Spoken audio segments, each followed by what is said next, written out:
मैं शिशिर कुमार अपने YouTube channel 45 M vinculum academic पर आप सभी प्यारे बच्चों का स्वागत करता हूं।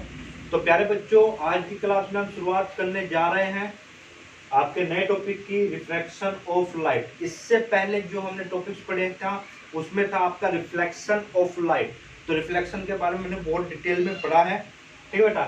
तो चलिए शुरुआत करते हैं रिफ्लेक्शन ऑफ लाइट। तो उसको शुरुआत करने से पहले, इस टॉपिक की शुरुआत करने से पहले हम कुछ टर्म्स के बारे में पता करेंगे जो बार बार आपके यूज होंगे।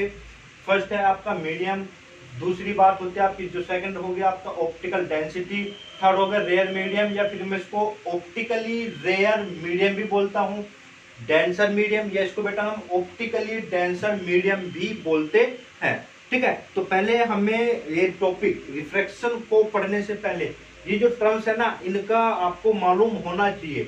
तो आप प्लीज नोट कीजिएगा अपनी कॉपी में, मैं थोड़ा थोड़ा लिखवा देता हूँ। ये एग्जाम में आपसे नहीं पूछे, एक बार बेटा अपनी नॉलेज के लिए हमें मालूम होना चाहिए, क्योंकि जब तक हमें बेसिक टर्म अगर मालूम नहीं होगी तो कहीं ना कहीं पे हमें डेफिनेशंस और थ्योरी को समझने में दिक्कत आएगी, ठीक है। तो चलो शुरुआत करते हैं लिखना। फर्स्ट आपका मीडियम, फर्स्ट पॉइंट है आपका बेटा मीडियम। तो लिखे इसके बारे में, ए ट्रांसपेरेंट सब्सटेंस, इसके बारे में एक ट्रांसपेरेंट ट्रांसपेरेंट बेटा जिससे लाइट आर पार चली जाती है, ठीक है, नहीं through which light can pass, या जिसको हम ट्रांसपेरेंट बोले जिसके आर पार हम देख सकते हैं, ठीक है, वो आपका क्या कहलाता है, ट्रांसपेरेंट मीडियम, ठीक है। देखो ए transparent substance in which light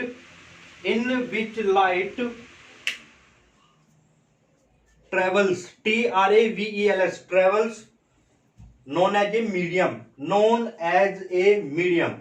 जैसे मैं बात करता हूं एयर,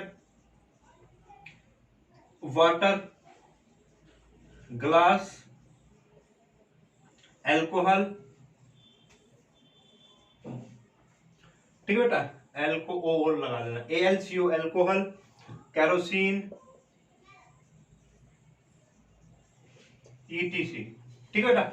ये जो आपके सब्सटेंस है, ठीक है, air, water, glass, alcohol, kerosene, बहुत सारे ऐसे सब्सटेंस है। कुछ प्लास्टिक शीट्स होती है जहां से लाइट आपके ट्रेवल कर जाते हैं, जिनके आर पार लाइट आपकी चली जाती है, उन्हीं को हम बोलते हैं मीडियम, ठीक है बेटा।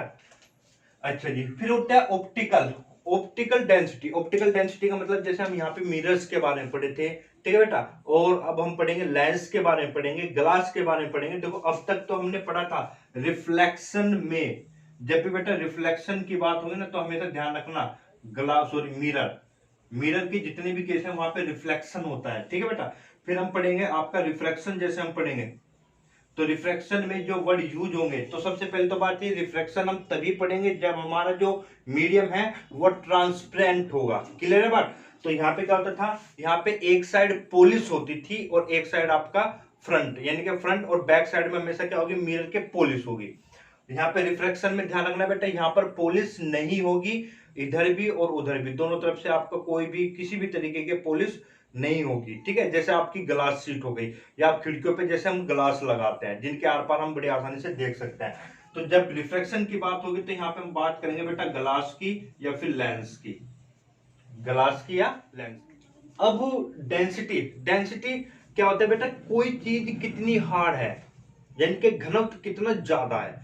जैसे मैं बात करता हूं बेटा कि जैसे मैं एयर और वाटर की बात करता हूं, एयर की जो डेंसिटी है वो वाटर के कंपेयर में कम है। यहाँ पे मैं दो चीजों को कंपेयर करूंगा, जब मैं ऑप्टिकल डेंसिटी बोलूंगा तो दो चीजों को कंपेयर करते हैं भाई, ठीक है ना।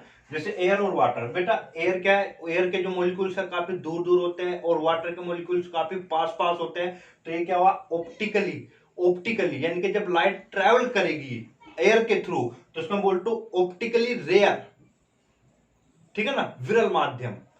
और वाटर क्या होता है, इसके मॉलिक्यूल्स पास पास में होता है, वाटर मॉलिक्यूल्स क्या होता है, पास पास में होता है, तो इसका घनत्व डेंसिटी क्या होती है बेटा, ज्यादा होगी। क्या होगी, डेंसिटी ज्यादा होगी। बट अगर मैं वाटर की और ग्लास की कंपेयर करता हूं तो बेटा वाटर के मॉलिक्यूल थोड़े दूर दूर होते हैं in compare to glass, glass में बहुत ज्यादा नजदीक होंगे क्योंकि वो ठोस है, आपका सॉलिड है, ठीक है। ये आपकी गैस है, ये लिक्विड है और ये आपका सॉलिड है। तो हमने पढ़ा था गैस के जो मॉलिक्यूल है वो दूर दूर होते हैं, ग्लास के नजदीक होता है, और सॉलिड जो होता है आपके, सॉरी, जो आपके लिक्विड होते हैं उसके मॉलिक्यूल पास पास में होता है, और जो सॉलिड चीजें होती है उनके जो मॉलिक्यूल्स है वो काफी हद तक बहुत ही पास पास में होते हैं, बिल्कुल मतलब सटे हुए होता है। तो ये आपका रेयर, इन दोनों में ये रेयर ये डेंसर, इन दोनों में बेटा ये रेयर और ये डेंसर। पर इन दोनों की मैं बात करूं, अल्कोहल क्या है, लिक्विड है ना, तो ये आपका रेयर होगा, ये डेंसर होगा। केरोसिन क्या है, लिक्विड है, और ये अल्कोहल। तो ये बेटा हमें वैल्यूज मालूम होगी, तो उसी के आधार पर हम बता सकते हैं केरोसिन अल्कोहल में कौन ज्यादा डेंसर है। ठीक है ना। तो यानी कि डेंसिटी का मतलब यहाँ पे ये है कि जो आपने सब्सटेंस लिया है, जो ट्रांसपेरेंट सब्सटेंस आपने लिया है, या सिंपल लैंग्वेज में बोलो कि जो मीडियम आपने लिया है कि उसके मॉलिक्यूल्स कितने पास पास में है, या लाइट की जो स्पीड है उस मीडियम में कितनी है। तो रिफ्रैक्शन में कहीं ना कहीं पे जो फाइनली जो हमारा रिजल्ट आता है वो बेटा स्पीड ऑफ लाइट का ही आता है। ठीक है ना।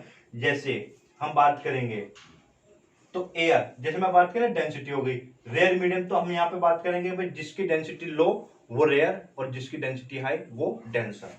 ठीक है। तो ये होगा आपका रेयर मीडियम और डेंसर की, यानी कि रेयर मीडियम का मतलब हो गया बेटा डेंसिटी कैसी होगी आपकी, लो होगी, और इसमें डेंसिटी क्या होगी बेटा, डेंसिटी क्या होगी, हाई होगी।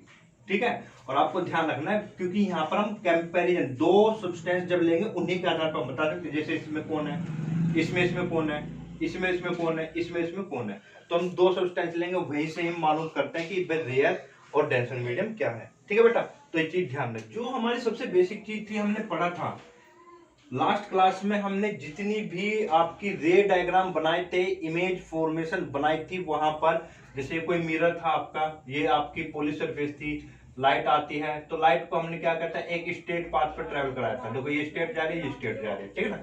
तो हमने पढ़ा था कि लाइट क्या करती है, एक स्ट्रेट पाथ पर ट्रेवल करती है, पर स्ट्रेट पाथ पर वो तब तक ही ट्रैवल करेगी जब तक वो सेम मीडियम और सेम डेंसिटी में ट्रैवल कर रही है। ठीक है बेटा। जैसे ही मीडियम चेंज हुआ, जैसे ही मीडियम चेंज होगा, मीडियम चेंज होने का मतलब बेटा, मीडियम चेंज होने का मतलब है डेंसिटी का चेंज हो जाना, और जैसे डेंसिटी चेंज हुई तो स्पीड ऑफ द लाइट भी क्या हो जाएगी, चेंज हो जाएगी, और जैसे स्पीड ऑफ लाइट चेंज हुई तो बेटा पाथ डाइवर्ट हो जाता है, पाथ क्या हो जाएगा, डाइवर्ट हो जाता है। फर्स्ट पॉइंट आप लिखिएगा इसमें, लिखिए light travels light travels TRAVEL travels in a straight line path, in a straight line path. This is true, this is true as long as, this is true as long as का मतलब है बेटा जब तक light rays are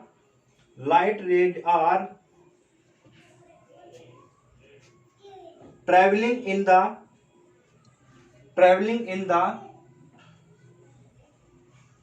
same medium, traveling in the same medium, having the same density,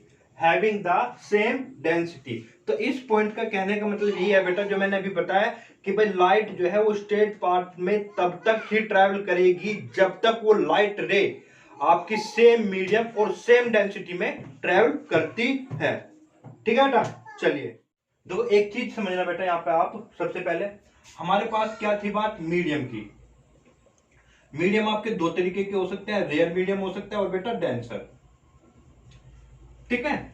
चलिए जब ये बात होती है तो ये डेंसर और सॉरी रेयर और डेंसर का मतलब क्या होता है बेटा, किससे डिसाइड करेंगे हम कि कोई मीडियम रेयर है या डेंसर है, किससे डिसाइड करेंगे, डेंसिटी से, डेंसिटी ऑफ मीडियम। और बेटा डेंसिटी ऑफ मीडियम पर डिपेंड करती है स्पीड ऑफ लाइट,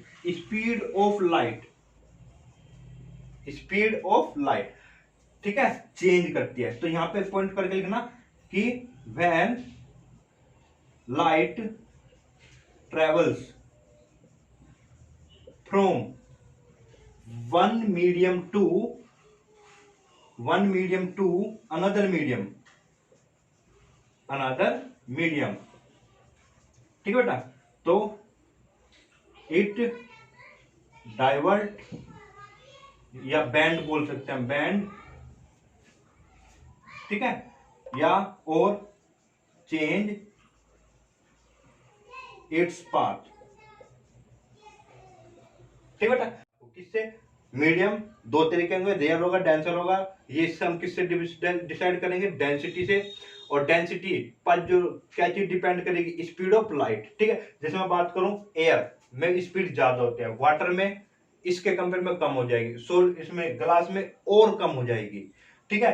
अल्कोहल में थोड़ी ज्यादा होगी क्योंकि लिक्विड है इसके कंपेयर में, ठीक है। तो यहाँ पे कंपैरिजन चलता है कि आपने सब्सटेंस क्या लिया है, ठीक है ना। तो डेंसिटी पर डिपेंड करेगी आपकी स्पीड ऑफ द लाइट, और यानी कि जब तक स्टेट ट्रैवल कर रही है, स्टेट ट्रैवल कर रही है, ठीक है। तो समझ जाना है कि सेम मीडियम है और सेम डेंसिटी है। जैसे वो बैंड हो जाती है, ठीक है, तो यहाँ पे बैंड नहीं हुई बेटा, ये ध्यान रखना, यहाँ पे बैंड नहीं है। रिफ्लेक्शन में लाइट बैंड नहीं होती है, रिफ्लेक्ट होती है, रिफ्लेक्ट हो जाती है सेम मीडियम में, सेम मीडियम में, ठीक है। यहाँ पे क्या होती है कि मीडियम बदलेगा, डेंसिटी चेंज होगी, डेंसिटी चेंज होने का मतलब speed of the light change होगी, और speed of the light change होगी तो वो अपने पाथ से डाइवर्ट होगी, ठीक है ना। तो जो रिफ्रैक्शन का जो कारण है वो आपका change in the speed of the light है। क्या है बेटा? रिफ्रैक्शन का जो मेन कारण है वो क्या है? Change in the speed of the light when it travels from one medium to the another. Definition of the refraction लिखेगा, the change in direction of light, the change, CHANG, the change in the direction of light, in the direction of light when it passes from one medium to another, from one medium to another, is known as refraction of light, is known as refraction of light, ठीक है। या नीचे line में और करके यहां से शुरुआत करिए, फिर नीचे लाइन से और करके बेटा, या तो आप ये डेफिनेशन लिख सकते हैं या एक और लिख सकते हैं, लिखेगा the bending of light, the bending of light when it passes from one medium to another, is known as reflection of light, ठीक है बेटा। चलिए अब आप नेक्स्ट पॉइंट आप लिखेगा cause of refraction, cause of refraction. तो बेटा अभी तो हमने डेफिनेशन पढ़ी है, फिर आपसे एग्जाम में पूछ सकता है कि भाई 1 या 2 नंबर में कि बेटा बताओ रिफ्रैक्शन क्यों होता है, क्या कारण है रिफ्रैक्शन होने का। तो आप लिखेगा कोज ऑफ रिफ्रैक्शन, लिखे बेटा इसमें, लिखे the speed of light, the speed of light is different in different media, in different media, या मीडियम लिख लो आप, मीडियम, इन डिफरेंट मीडियम। तो हमें मालूम है, अभी हमने जब शुरुआत की थी क्लास के, अभी बताया था कि भाई जो स्पीड ऑफ द लाइट है, लाइट की जो स्पीड होगी वो अलग अलग मीडियम में अलग अलग होगी। जैसे एयर में कुछ और होगी, वाटर में कुछ और होगी, ग्लास में कुछ और होगी, ठीक है। सेकंड पॉइंट लिखेगा आप the refraction of light, the refraction of light is, the refraction of light is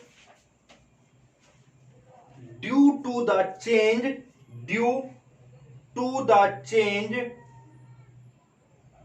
in the speed of light, due to the change in speed of light on going, GOING, going, on going लिख लेना बेटा, या और करके passage, PASSH, passage from one medium to another, from one medium to another, ठीक है बेटा। तो क्या कहा इसने कि जो रिफ्रैक्शन का कारण है वो यही है कि भाई जब लाइट वन मीडियम से अनदर मीडियम में ट्रेवल करती है तो उसकी स्पीड चेंज होती है, तो स्पीड में चेंज होने की वजह से ही वो अपने पाथ से डाइवर्ट हो जाती है और पाथ से ये बैंड हो जाती है। तो अपने पाथ से, ओरिजिनल पाथ से डाइवर्ट हो जाना, वही क्या कहलाता है बेटा, रिफ्रैक्शन ऑफ लाइट कहलाता है। ठीक है, करके लिखना, नोट करके बेटा लिखो पॉइंट, फर्स्ट पॉइंट करके, a medium in which the speed of light, a medium in which the speed of light is known as the medium in which the speed of light is more, यानी कि speed क्या light की ज्यादा होगी। ठीक है, is known as optically rare medium, is known as optically rare medium. ठीक है बेटा, इसमें क्या बताया हमने, स्पीड क्या होगी बेटा, इज हाई, जहां पर स्पीड हाई होगी वो ऑप्टिकली रेयर मीडियम कहलाएगा। ठीक है, फिर आप लिखिएगा सेकंड पॉइंट इसमें करके, ए मीडियम इन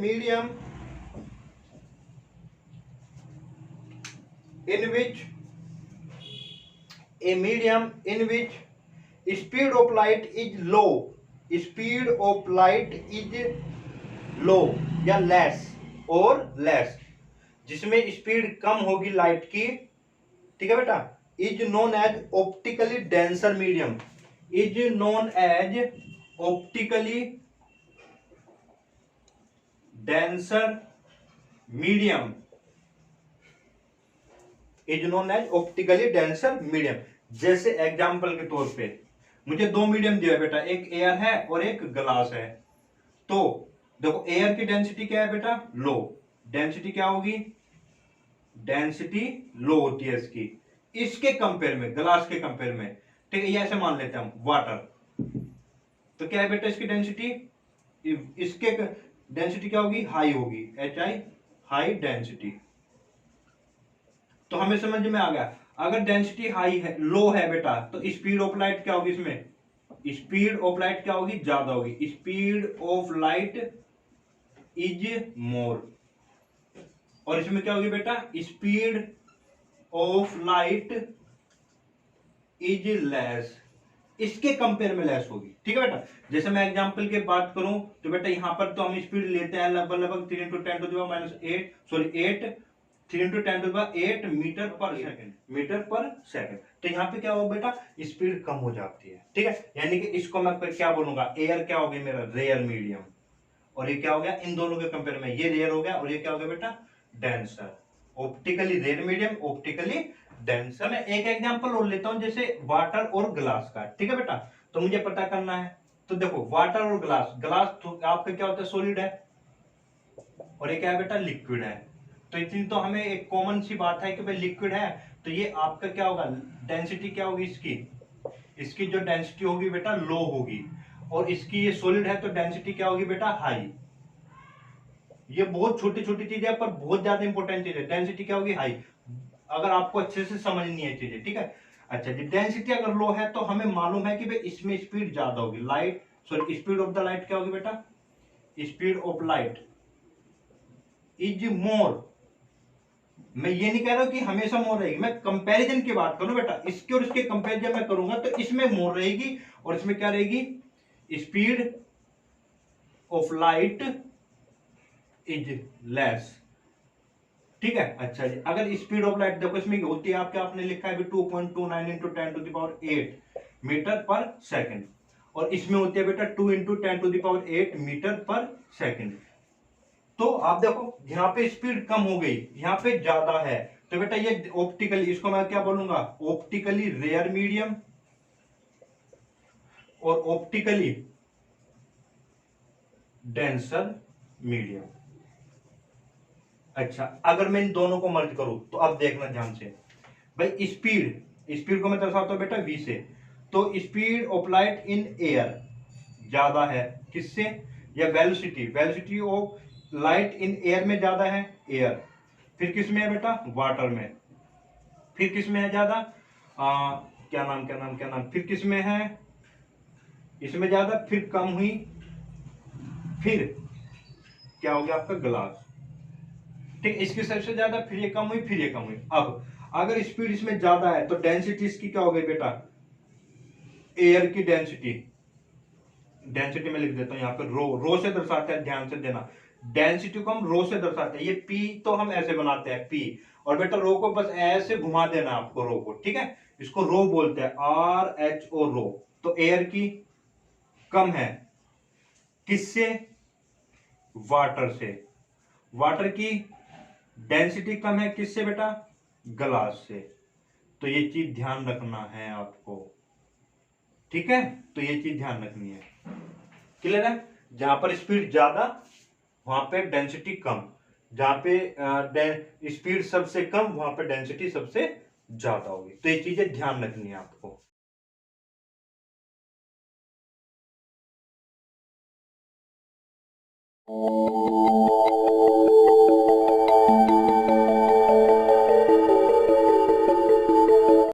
नोट करके लिखना पॉइंट अगला, ठीक है। ये मैं रे डायग्राम बनाऊंगा, वहां पे और चीजें समझ में आएगी आपको, पर अभी के लिए आप देखो ध्यान से बेटा, कि लिख के फर्स्ट पॉइंट लिखना, when a ray of light, when a ray of light goes from a, when a ray of light, आप ऐसे लिखना, when a ray of light passes, PASSAGE, passes from a rare medium, a rare, RARE, rare medium to to a denser medium, to a denser medium, it bends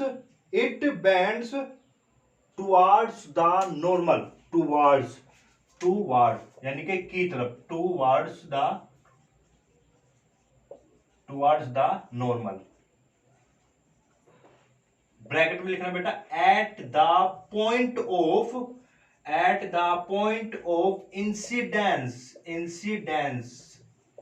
ठीक है। तो क्या कहा है उसने, when light ray passes from rare medium to denser medium। जैसे आप समझो बेटा, ये ग्लास शीट ले लेता हूं मैं, ध्यान से समझना बेटा, अब काम की चीजें शुरू हो गई आपकी बहुत सारी। ये डेंसर मीडियम है, सॉरी ये ग्लास शीट है, ठीक है, ग्लास क्या है बेटा, ये ग्लास शीट, ठीक है। और इसके चारों तरफ क्या है, एयर है। जैसे मान लो ये मेरी ग्लास शीट, ये ग्लास शीट होगा, इसके चारों तरफ क्या है बेटा, ये पूरा कमरे में क्या है, हवा भरी हुई है, हवा, एयर है। तो जैसे मैंने यहाँ पे बल्ब जला हुआ है, ये लाइट जली हुई है ऊपर, ठीक है, तो लाइट रे आएगी तो वहां से यहां तक आने में एयर है, पर बेटा जब लाइट इसके आर पार जाएगी, यानी कि इससे पास करेगी, ठीक है, तो ये क्या हो जाएगा, एक डेंसर मीडियम। तो एयर और ये आपका ग्लास, तो ये एयर हो गई रेयर और ये ग्लास हो गया डेंसर मीडियम, ठीक है बेटा। तो यहां से लाइट क्या होगी, रिफ्रैक्ट होगी, क्या होगी बेटा, रिफ्रैक्ट। देखो कैसे, ये मीडियम है आपका एयर, ये ग्लास, ठीक है। अच्छा जी, तो इतना तो हमें मालूम है कि भाई एयर की डेंसिटी लो होती है, तो ये हो गया बेटा रेयर मीडियम, और ग्लास की डेंसिटी हाई होती है in compare to air, air के कंपेयर में, तो बेटा ये हो गया आपका डेंसर मीडियम, ठीक है। अच्छा जी, डेफिनेशन क्या कह रहा है, हमें पता है पॉइंट ऑफ इंसिडेंट क्या होता है, हमने रिफ्लेक्शन में पढ़ा था। पॉइंट ऑफ इंसिडेंट का मतलब होता है बेटा जहां पर लाइट इंसिडेंट होती है, यानी कि जिस पॉइंट पर लाइट गिरती है वही पॉइंट ऑफ इंसिडेंस कहलाता है, यानी कि जहां पर लाइट गिरती है वही पॉइंट को हम पॉइंट ऑफ इंसिडेंट कहते हैं, ठीक है। तो क्या क्वेश्चन है, when the light passes from rare medium, मान लो यहां से कोई लाइट आ रही है, ये लाइट आई और ये इस ग्लास के कॉर्नर पर गिरी, ऐसे ग्लास रखा हुआ है, गिरी ये ऊपर सरफेस पे, तो जहां पर गिरी ये पॉइंट ओ हो गया, क्या हो गया बेटे, point O, point of incident. और हमने पढ़ा था जब हमने लॉ ऑफ रिफ्लेक्शन पढ़ा था, रे डायग्राम बनाया था, जिस पॉइंट पर गिरती है वहां पर हम नॉर्मल भी ड्रॉ करते हैं। नॉर्मल क्या होता था, परपेंडिकुलर, इस पर एक परपेंडिकुलर ड्रॉ कर दिया, क्लियर है बात बेटा, उसको आगे तक बढ़ा दो आप, ये बढ़ा दे, बिल्कुल एक परपेंडिकुलर लाइन, ठीक है। तो जब लाइट आई ये आती है ऐसे,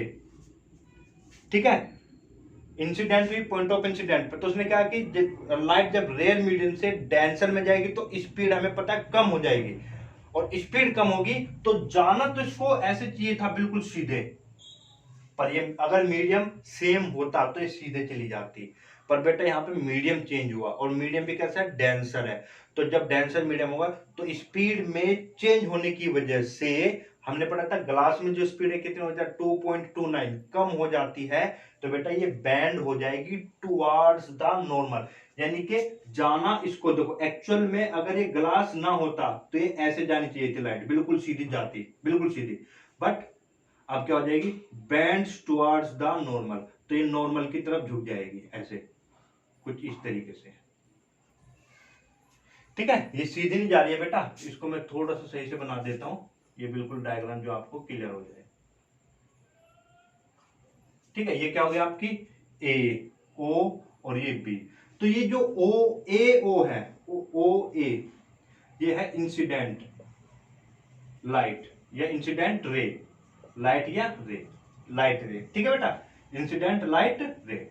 ठीक है बेटा, अब ये जो ओ बी है ये है रिफ्रैक्टेड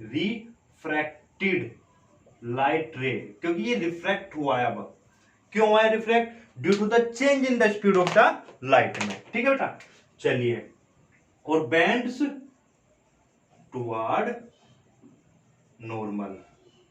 तो अब मैं इसको एक समराइज कर देता हूं कि भाई जब लाइट रे रेयर से डेंसर में जाएगी, रेयर से डेंसर में, समझने के लिए रेयर से डेंसर में, तो नॉर्मल की तरफ, नोट कर लेना बेटा इसको, नॉर्मल की तरफ झुक जाती है।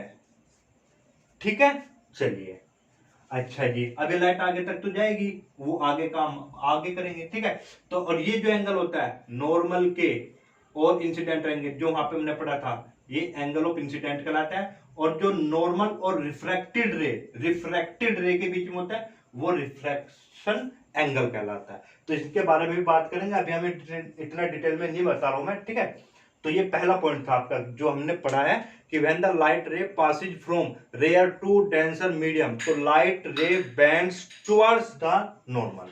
पर एक्चुअली में हमने क्या कहा था, अगर ये ग्लास ना होता तो ये लाइट रे बिल्कुल ऐसे जाती बिना बैंड हुए। ठीक है ना, तो ये चीज ध्यान रखना है, जाने से चाहिए थी पर डेंसर मीडियम के होने की वजह से नॉर्मल की तरफ झुक जाती है थोड़े।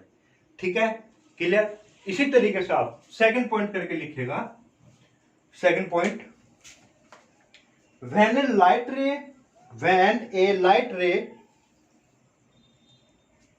passes from denser medium to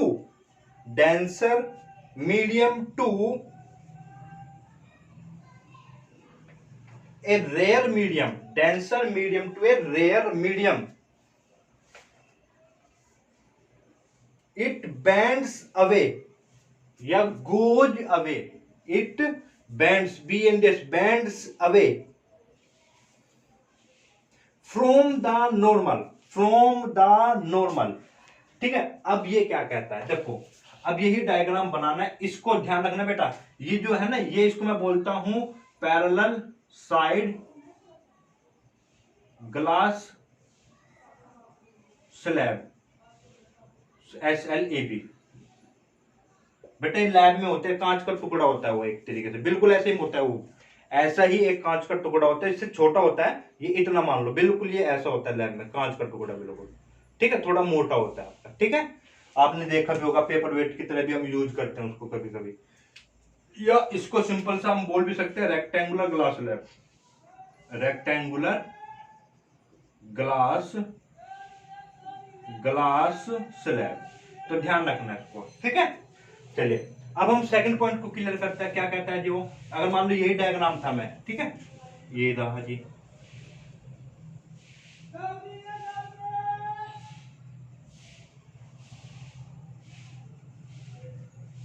चलो अब बेटा देखो, अब लाइट जो है वो तो ट्रैवल करेगी। अब देखो ध्यान से, अब आप इस चीज को ना भूल जाओ, थोड़ी देर के लिए इसको भूल जाओ, ऊपर वाले हिस्से को भूल जाओ। तो आपको क्या लग रहा होगा कि भाई आपको ये लग रहा है कि लाइट रे आ रही है। अब ये डेंसर हुआ और ये इसके नीचे वाला कौन सा हिस्सा बेटा, रेयर मीडियम। तो डेंसर और ये रेयर, ऊपर वाले हिस्से को भूल जाओगे तो आपको ऐसा लग रहा है कि बस लाइट रे यहां से आ रही है और यहां पर जाएगी।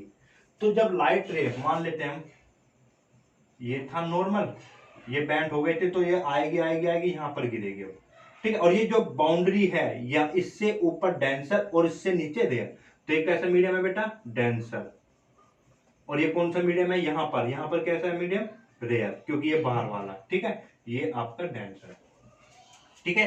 ये था आपका नॉर्मल एन और एन डैश, ठीक है। लाइट रे आती है, ठीक है। अब ये देखो, ये लाइट रे फिर से आपको ऐसा समझना है, ये लाइट रे अब इंसिडेंट हो रही है, पर ये कहां से आ रही है, डेंसर मीडियम से आ रही है। तो जहां पर भी गिरेगी इसको नाम देना ओ डैश। तो जहां पर भी गिरेगी हमें पता है बेटा, ये चीज ये चीज ये चीज क्या है बेटा, नॉर्मल।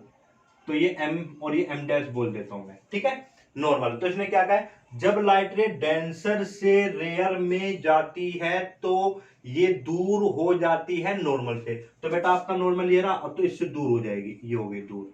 तो ये ऐसे आ रही थी, जानी बिल्कुल कैसे चाहिए थी, बिल्कुल सीधी ऐसे, ठीक है, पर जा कैसे रही है कि अब की बार नॉर्मल से दूर हो गई, ठीक है। और ये होता है इमरजेंट एंगल, इमरजेंट एंगल, यानी कि जिस एंगल के साथ ये बाहर निकले, ठीक है। तो चीज ध्यान रखनी है आपको, देखो रेयर से डेंसर में आई तो नॉर्मल की तरफ झुक गई, ठीक है। और जब डेंसर से रेयर में आई, ठीक है, तो मैं लिखूंगा यहां पे, तो ये अब आप ये ओ हो गया, कोड है। तो अब ध्यान देना आपको, सेकंड पॉइंट के अकॉर्डिंग ओ और ओ डैश को मैं बोलूंगा बेटा इंसिडेंट रे, इंसिडेंट लाइट रे, ठीक, क्योंकि अब मेरा डायग्राम यहां से शुरुआत है बेटा, ठीक है। तो इंसिडेंट लाइट रे कहां से आ रही है बेटा, ये डेंसर मीडियम से आ रही है, ठीक है। अब ये ओ डैश, इसको मैं मान लेता हूं बी सी, ठीक है। ओ डैश सी, ये क्या हो गई बेटा, रिफ्रैक्टेड, रिफ्रैक्टेड रे, रिफ्रैक्टेड रे बोलता हूं, या इमरजेंट रे, क्योंकि डेंसर मीडियम से बाहर आ गई ना, तो इसको मैं इमरजेंट, IMERGENT, इमरजेंट रे भी बोलता हूं, ठीक है बेटा।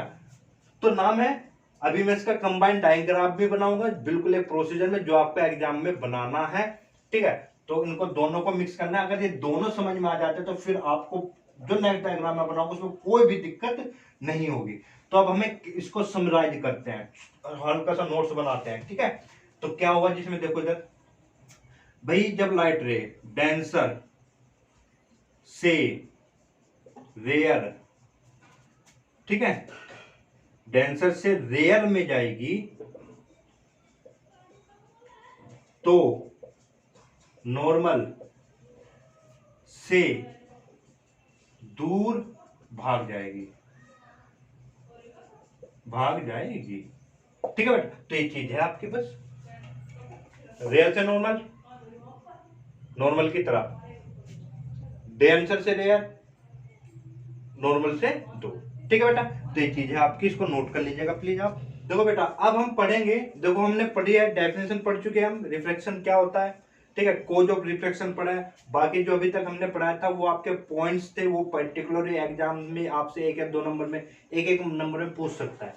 तो जो मेन है अब आपका डेफिनेशन, कोज ऑफ रिफ्लेक्शन के बाद में आपको कहेगा कि एक रे डायग्राम बनाइए रिफ्लेक्शन को शो करने के लिए। तो हमें एक रे डायग्राम बनाते हैं, देखो reflection through a rectangular glass slab. तो रेक्टेंगुलर ग्लास स्लैब बेटा इस तरीके से आपकी होगी, ठीक है। चलिए, या हम इसको ऐसे भी बोल सकते हैं, the case of light going from air, और एयर इनटू ग्लास। तो एयर जो है बेटा वो कौन सा मीडियम हो गया, रेयर, और ग्लास कैसा मीडियम हो गया, डेंसर, यानी कि रेयर से denser, and again into air, again into air यानी कि फिर से एयर में चला जाना, यानी कि एयर से ग्लास में और ग्लास से फिर एयर में, ठीक है। जैसे हमने लास्ट में भी अभी अभी 2 पॉइंट्स पढ़े थे, तो पहले तो एयर से ग्लास में, फिर इधर डायग्राम बनाया था ग्लास से एयर में, बस अब इन दोनों को मिक्स कर देना डायग्राम को। देखो कैसे, मेरे साथ साथ बनाते रहना बेटा इसको।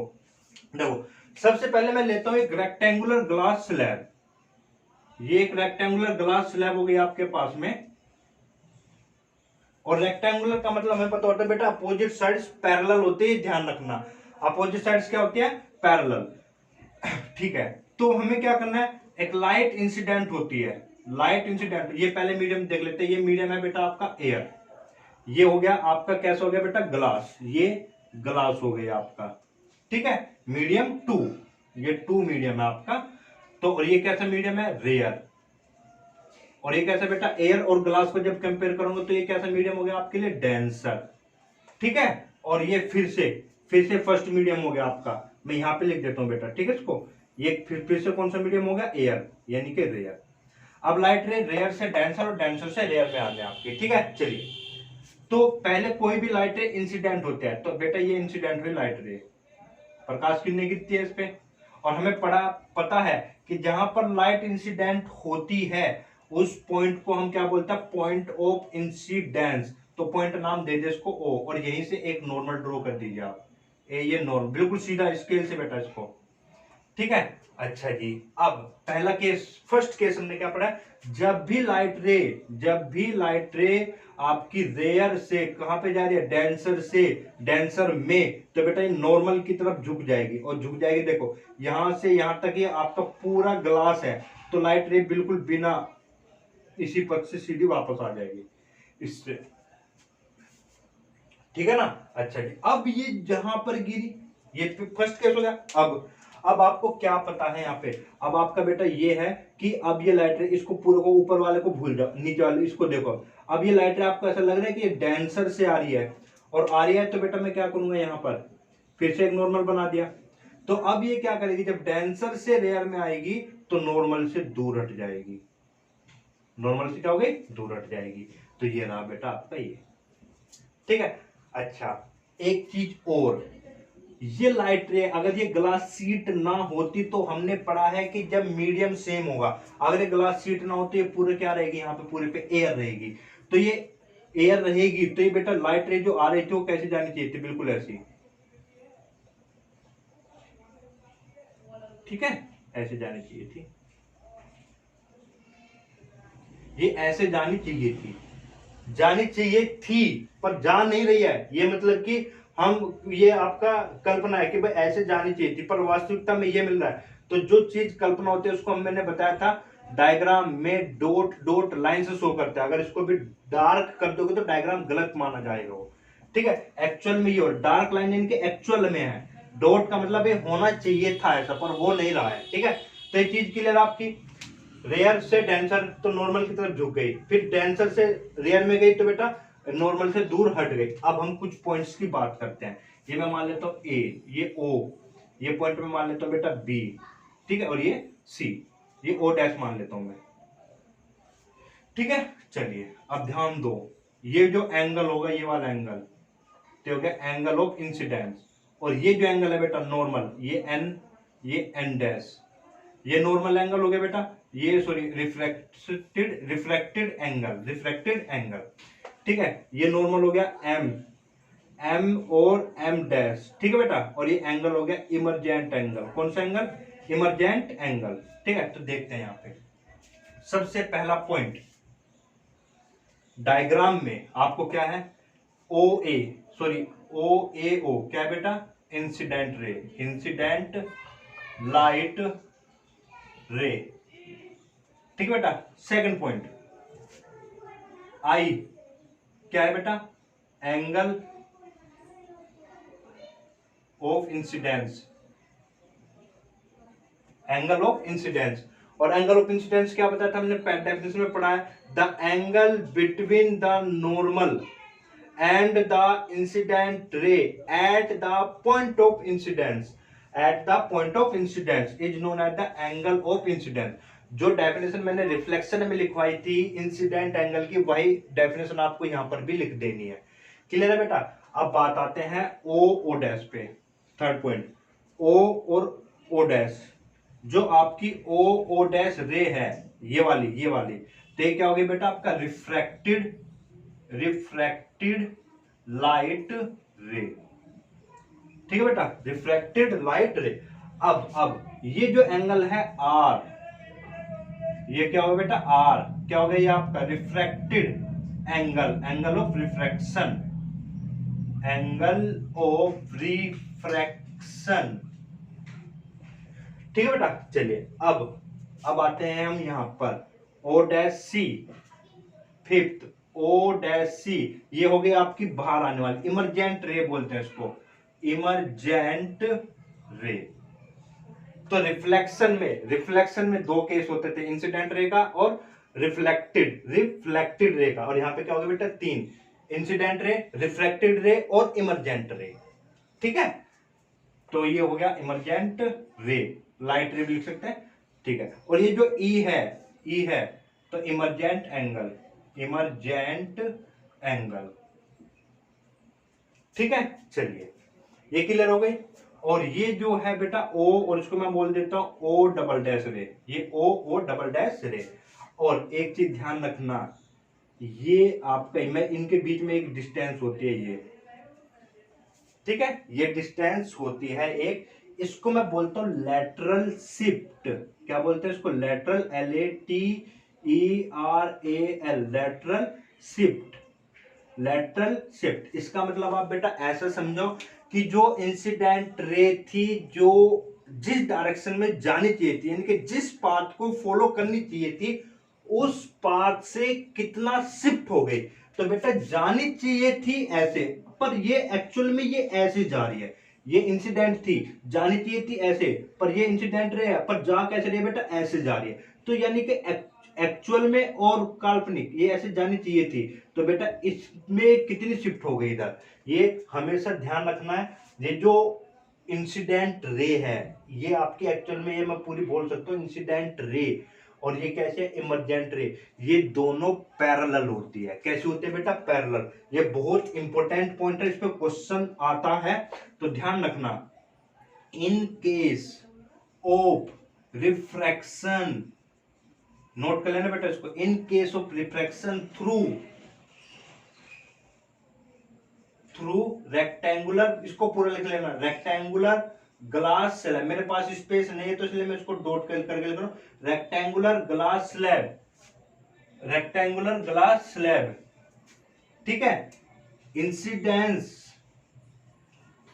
इंसिडेंट रे, ये वाली, मैं जिसको बोल सकता हूं नाम, यानी कि AO double dash, is always parallel to the emergent ray. ठीक है, इमरजेंट रे, ठीक है ना, यानी कि उसको मैं क्या लिखूंगा, O डैश सी। तो बेटा ये चीज बहुत ही ज्यादा इंपॉर्टेंट है, आप पहले इसको नोट कीजिएगा बड़े आराम से। तो एक तो पॉइंट ये था बेटा आपका। अब देखिए नेक्स्ट पॉइंट, देखो यहां पर वैसे प्रूफ भी होता है, प्रूफ आपके सिलेबस में नहीं है, फिर भी मैं फिलहाल के लिए बता देता हूँ। लास्ट क्लास जो चैप्टर खत्म होने के बाद में एक वीडियो बनाऊंगा मैं, तो मैं उसमें ये आपका डायरेक्शन में बता दूंगा। जो बच्चे इस डायरेक्शन को करना चाहते हैं तो उस वीडियो से आप देख लेना। तो फिलहाल तो यहाँ पे सिर्फ इतना बताता हूँ मैं बेटा, जो ये एंगल ऑफ इंसिडेंट है, तो ध्यान रखना एंगल ऑफ इमरजेंट के बराबर होता है।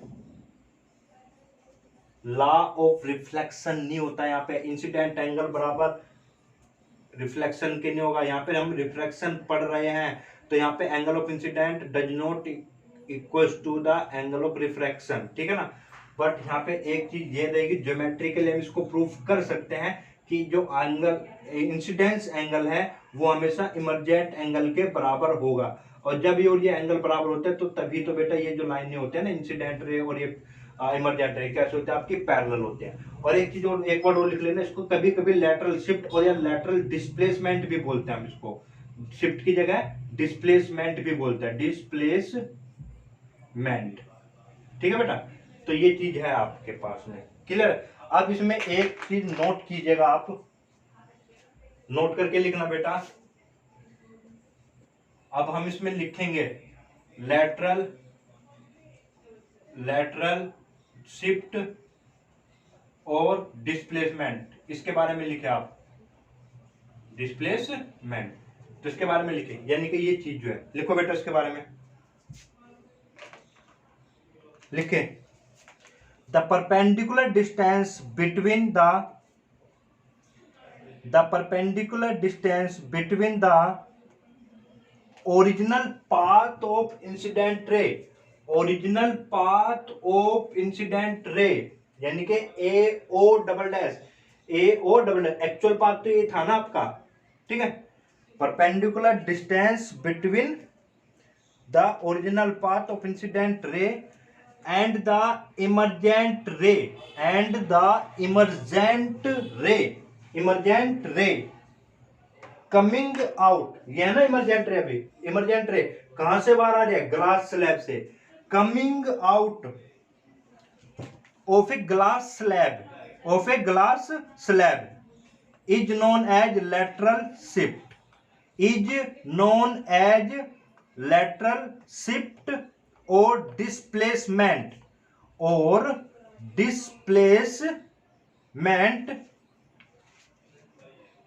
of the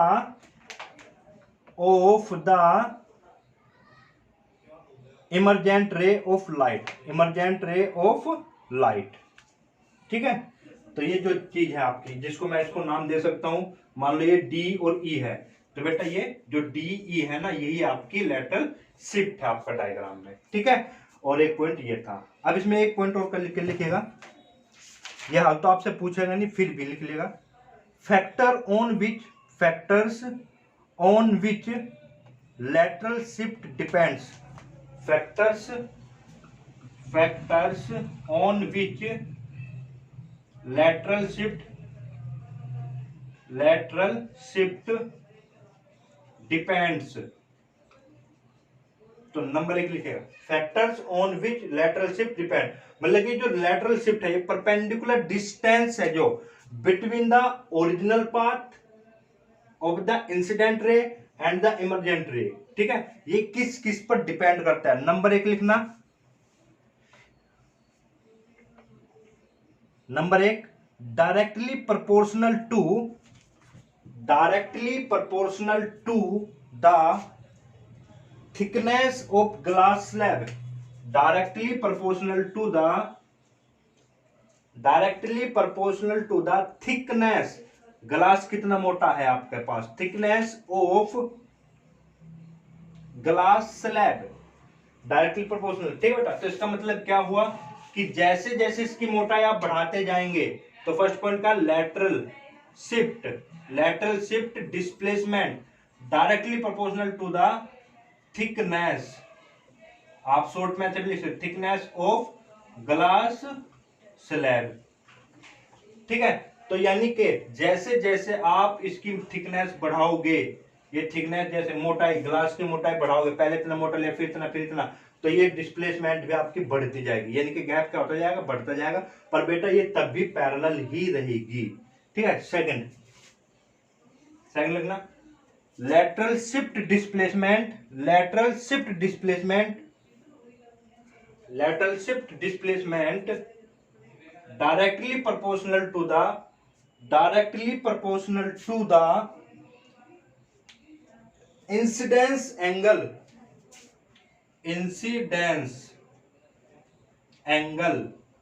यानी कि जितना ज्यादा ये एंगल बड़ा होगा, एंगल है जितना ज्यादा बड़ा होगा, तो ये जो लेटरल शिफ्ट है, यानी कि बेटा डीई जो था, मैंने कहा डीई भी बढ़ेगा, ठीक है। ये बढ़ेगा एंगल ऑफ इंसिडेंस, तो डी यानी कि लेटरल डिस्प्लेसमेंट भी आपकी बढ़ेगी, ठीक है। थर्ड लिखना आप, डायरेक्टली लेटरल शिफ्ट, थर्ड लिखना, lateral shift displacement is directly proportional to the refractive index, refractive,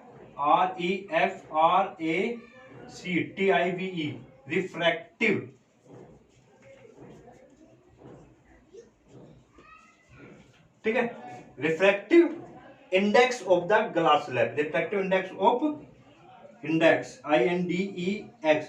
of glass slab. तो ये इसके बारे में हम पढ़ेंगे अभी इसको होल्ड पर रखना बेटा, ठीक है। Refractive index of glass slab.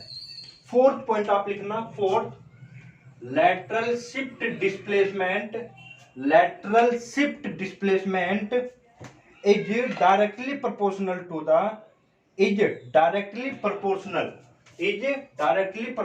to the wavelength of incidence रे, वेवलेंथ ऑफ इंसिडेंस रे। तो ये 4 फैक्टर है। Number 1 thickness of the glass slab, number 2 angle of incident, number 3 refractive index, number 4 wavelength of the incident ray. तो ये 4 factor है जिन पर आपकी लैटरल शिफ्ट डिपेंड करती है। तो बेटा आप इसको अपने आप से लैंग्वेज में लिख सकते हैं अगर वो आपका, वैसे अगर आप रे डायग्राम आपका अगर सही है तो थ्योरी में 1-2 पॉइंट कम चल जाता है, पर डायग्राम बिल्कुल। अब इसमें एक पॉइंट नोट करके लिखेगा बेटा आप, लिखे नोट करके, the case of light, note करके लिखना, the case of light falling, the case of light, note करके बेटा, ठीक है, the case of light falling normally, ठीक है। जैसे हम रिफ्लेक्शन में पढ़ा था ना कि कोई लाइट रे अगर नॉर्मल इंसिडेंट होती है, नॉर्मली रिफ्लेक्शन में क्या पढ़ा था बेटा, ये जैसे ये मिरर है आपके पास में, ठीक है, कोई भी लाइट रे अगर नॉर्मल, ये आपका इंसिडेंट रे है, नॉर्मली आ रही है, नॉर्मली मतलब कि जस्ट नॉर्मल के ऊपर है, तो यानी कि ये मिरर पे 90 डिग्री पे गिर रही है, ठीक है। तो लाइट रे नॉर्मल के ही अलोंग है, नॉर्मल इंसिडेंट हो रहे हैं, तो एंगल आई और एंगल आर क्या था बेटा, 0 के बराबर। तो एंगल ऑफ इंसिडेंट और एंगल ऑफ रिफ्लेक्शन क्या था बेटा आपका, रिफ्लेक्शन 0 था, यानी कि जिस रास्ते से आती थी टकराने के बाद उसी रास्ते से वापस हो जाती थी, ठीक है। क्लियर है बात। चलिए अब यहां पर भी ऐसा ही है डायग्राम, और या फिर इसमें हम लिख सकते हैं the case of length falling normally और परपेंडिकुलर, लिख लेना परपेंडिकुलरली, ठीक है, on glass slab, slab SLAB, sorry SLAB slab, ठीक बेटा।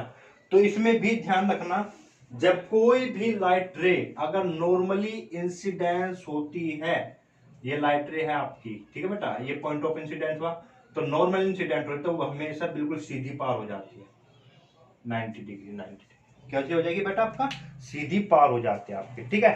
तो ना ये मतलब कि ये आपका रेयर से डेंसर में जाए या डेंसर से रेयर में जाए, अगर कोई लाइट रे नॉर्मली इंसिडेंट हो रही है, नॉर्मली, ठीक है ना, जैसे हमने पिछले डायग्राम में डॉट डॉट करके नॉर्मल बनाया था, कोई लाइट रे उसी पर आकर गिर जा रही है तो बिल्कुल सीधी आपकी पार हो जाएगी आपकी, तो उसमें कोई भी बेंडिंग नहीं होगी, यानी कि वहां पर कोई भी रिफ्रैक्शन नहीं होगा। तो लिखिए इसके बारे में लिखेगा, in the incident ray, sorry, if the incident ray falls, FASS falls normally, NORMALLY, normally, bracket में लिख लेना परपेंडिकुलर,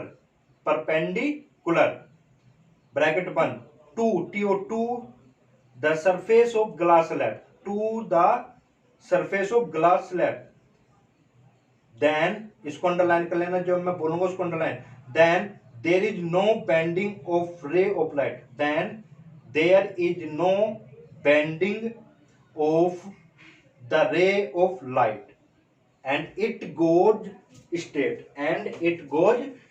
तो there is no bending of the light, अगर कोई भी लाइट रे नॉर्मल इंसिडेंट हो रही है तो बेटा वो यहाँ पर कोई भी रिफ्लेक्शन नहीं होगा, यानी कि लाइट रे आपकी बेंड नहीं होगी, वो जिस रास्ते से आ रही है उसी रास्ते से बिल्कुल सीधे पार हो जाएगी। तो फिर नेक्स्ट पॉइंट करके लिखना बेटा, लिखो the optical instrument,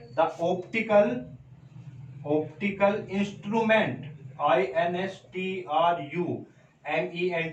the optical instrument such as camera,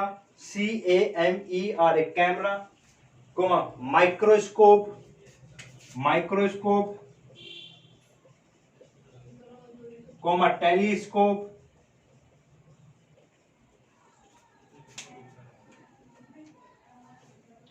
work on the refraction of light,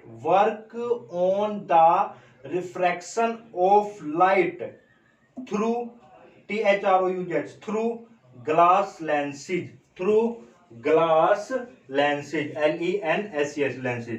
तो देखा होगा आपने, आपके फोन में भी कैमरा होता है, सब लेंसेज का सिस्टम है, वहां पे भी टेलीस्कोप है, माइक्रोस्कोप है आपका, ठीक है, स्कूल में आपके माइक्रोस्कोप होता है आपका बायो लैब में, ठीक है, फिजिक्स लैब में भी होते हैं, तो आप वहां पे भी देखेंगे, ठीक है ना।